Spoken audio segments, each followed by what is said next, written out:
Take a look around your kitchen. Chances are you have a bottle of vegetable oil sitting on a shelf, ready to help you fry, sauté, bake, or dress a fresh salad. It's in crispy golden fries, fluffy cakes, and even some of your favorite sauces. But have you ever stopped to wonder, how does oil, something so liquid and smooth, come from tiny, dry seeds?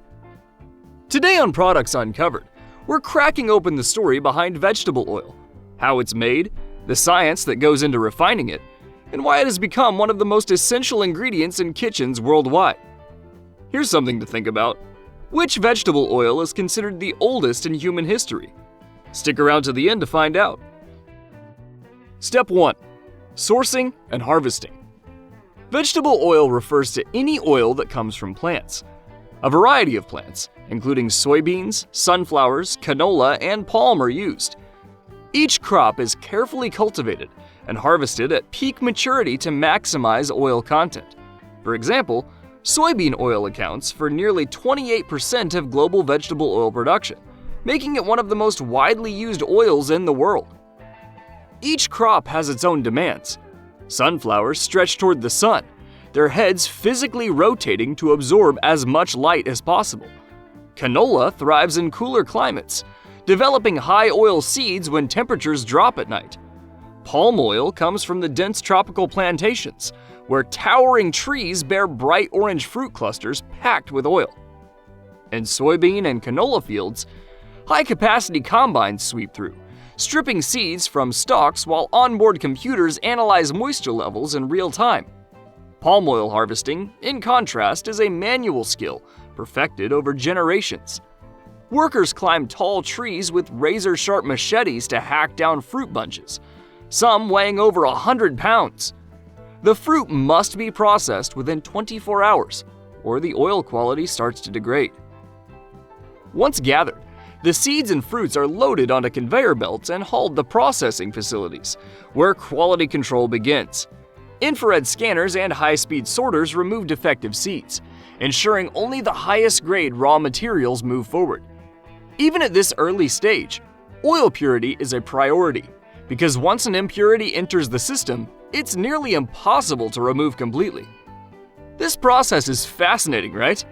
If you're enjoying this so far, don't forget to hit that like button and subscribe for more behind-the-scenes looks.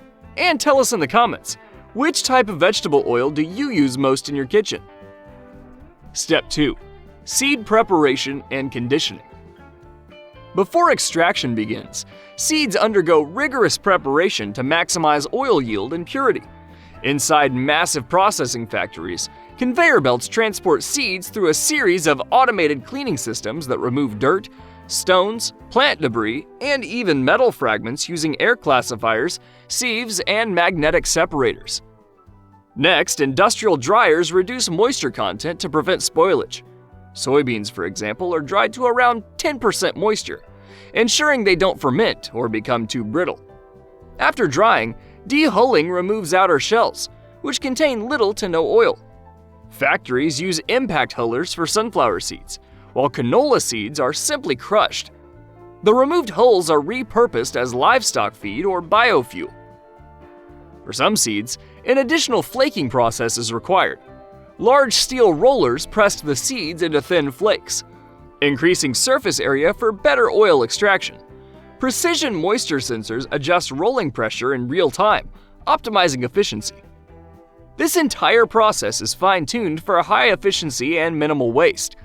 By the time the seeds reach the extraction stage, they're in prime condition, ensuring maximum oil recovery in the most efficient way possible. Step 3. Oil extraction. Oil extraction is the heart of vegetable oil production. There are two primary methods used: mechanical processing and solvent extraction. Each method has its advantages, and the choice depends on the type of seed being processed. The first method, mechanical pressing, uses a screw press that applies extreme pressure to crush the seeds. As they're squeezed, oil seeps out and is collected in stainless steel filtration tanks. This method is often used for oils like olive and sesame, where retaining natural flavors is a priority. However, some oil remains trapped in the leftover seed meal, making this process slightly less efficient.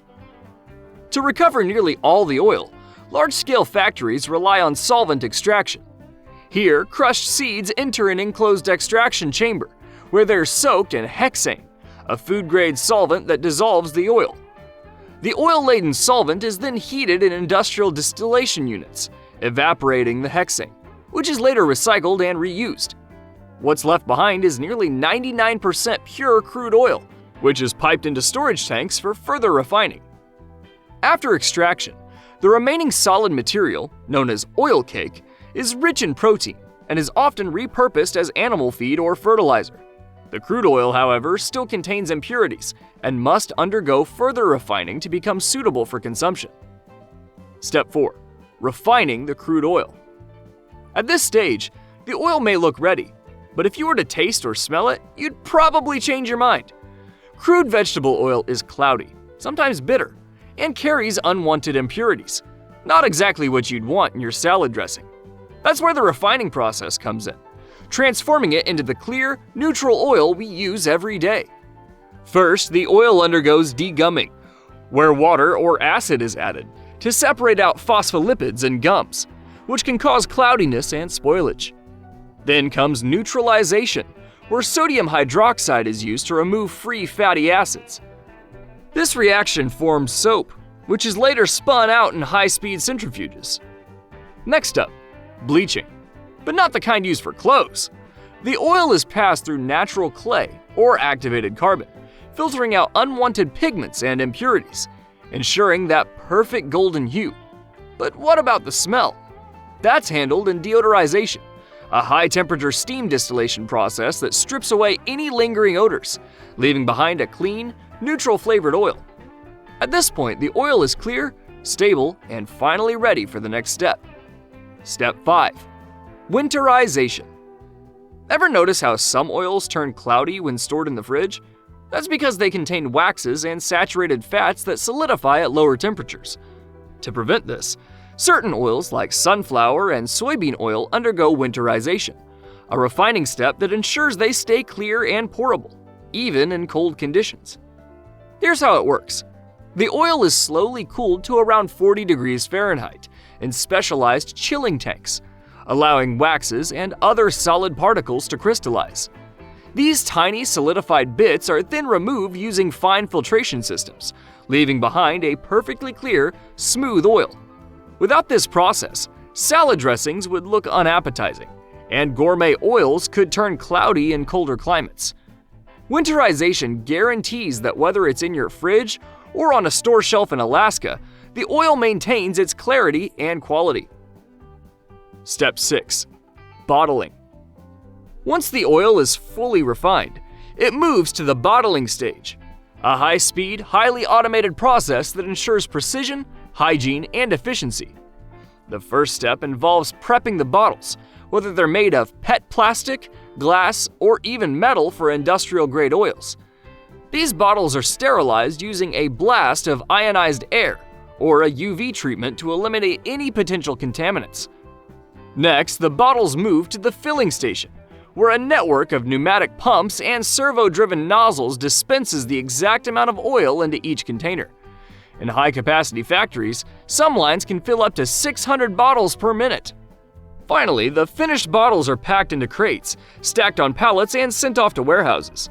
From there, they make their way to grocery store shelves and eventually to your kitchen. Step 7. Distribution and storage. Getting the oil to your kitchen is a massive operation. Vegetable oil is shipped globally in food-grade tankers, loaded onto trucks, and transported across thousands of miles. A single delay, weather, trade restrictions, or factory bottlenecks can impact prices and availability worldwide. Ever notice why oil bottles are often dark-colored or opaque? That's because manufacturers design packaging to block light exposure, keeping the oil fresher for longer. But once it reaches your home, the storage is up to you. Want to make your oil last longer? Keep it in a cool, dark place, away from heat and direct sunlight. It's easy to overlook, but every bottle of vegetable oil goes through an incredible journey. From farms to high-tech factories where seeds are crushed, spun, and refined into the golden liquid we use every day. Now, remember that question from earlier? Which vegetable oil is the oldest in human history? The answer is olive oil, dating back over 6,000 years. Ancient civilization used it not just for cooking, but also for medicine, skincare, and even fueling oil lamps. Talk about a multi-purpose powerhouse. Thanks for watching. Don't forget to like, comment, and subscribe for more fascinating deep dives. See you next time.